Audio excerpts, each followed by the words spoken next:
নবী মুহাম্মদ সাল্লাল্লাহু আলাইহি ওয়াসাল্লাম বলেছেন, কোনো মানুষের মৃত্যু হলে তার আমলের সকল পথ বন্ধ হয়ে যায়, শুধুমাত্র তিনটি পথ ব্যতীত। তার করে যাওয়া এমন দান যার উপকারিতা তার মৃত্যুর পরও বজায় থাকে, অর্থাৎ সাদগায়ে জারিয়া।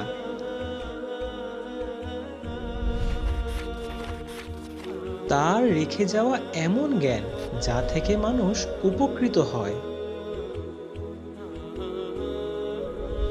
তার প্রতিপালিত সেই সৎকর্মশীল সন্তান, হোক সে ছেলে কিংবা মেয়ে, যে তার জন্য দোয়া করে।